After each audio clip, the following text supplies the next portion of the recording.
Hi, I'm Arkush for ChicagoSunTimes.com as we review the Chicago Bears. Week 14 lost to the Dallas Cowboys 41-28 on primetime Thursday night at Soldier Field. No, if you didn't see it, it wasn't nearly as close as the score suggests. The Bears actually did play the Cowboys very tough for about 29 minutes with just 8 seconds left in the first half. It was a tie football game, but the Cowboys got a score just before going to the locker room at halftime to take a 14-7 lead, and in the third quarter it became all Dallas Cowboys as they opened up a 4-score lead before they started playing prevent defense and allowing the Bears to seemingly get back in the football game. As a matter of fact, Jay Cutler had a chance to throw a touchdown pass with 1:30 left that would have brought the Bears within 6, but instead the interception that we've gotten used to seeing from the Bears came, and that was the end. But it's probably just as well, because the Bears did not deserve to be in the football game. As unbelievable as it might seem, after all the controversy coming out of Detroit on Thanksgiving Day, head coach Mark Trestman once again chose to mothball the running game. The Bears gave it to Matt Forte on the first play of the game, and we thought maybe things would change, but by the time the first half ended, they had thrown 14 passes, run the ball just 6 times. By the end of the night, the Bears had dropped back to pass 48 times and tried to run just 13. Now, the reason this is so relevant is you look at the Dallas Cowboys, who moved to 9-4 with their victory, very much in the thick of the NFC playoff hunt. They are not really any more talented than the Chicago Bears, but here's what their scheme calls for.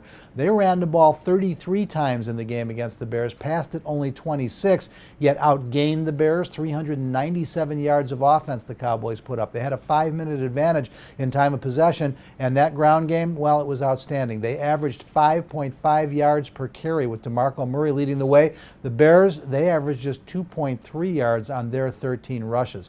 A couple other things that absolutely killed the Bears in this football game. The Cowboys were 7 of 14 on third down conversions on offense. They converted 50% of the time. The Bears just 2 of 10, 20%. When you can't stay on the field on offense, you're not going to score a lot of points. The other issue, of course, the Bears lost the turnover takeaway ratio once again. They were -2. Now, the last Cutler interception, it was really just the end of garbage time anyway. But the first turnover, it was a Matt Forte fumble when the Bears were still within a touchdown. You're not used to seeing Forte put the ball on the ground, particularly after he had just picked up 20 yards on a screen pass. But that touchdown turned into the beginning of the rout, and it was all over. Questions to answer after the game.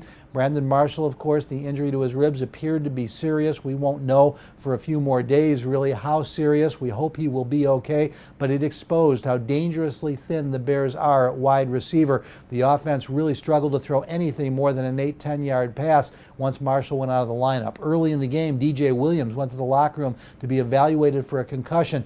That left John Bostic, Christian Jones, and Shea McClellan on the field at linebacker. Theoretically, the young linebacking core of the future for the Chicago Bears.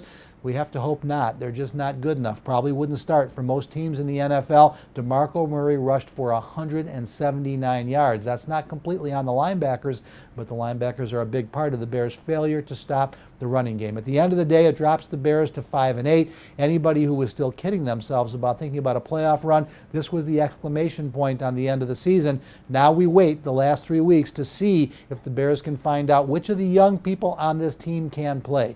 Will the coaching staff survive? Will the front office stay intact? There are still plenty of questions to be answered, plenty of reasons to watch. And as a matter of fact, the next time the Bears play, it'll be primetime TV again a week from Monday night on ESPN. We'll be back to preview that one for you, as well as with the best sports 24 hours a day, 7 days a week, right here at ChicagoSunTimes.com.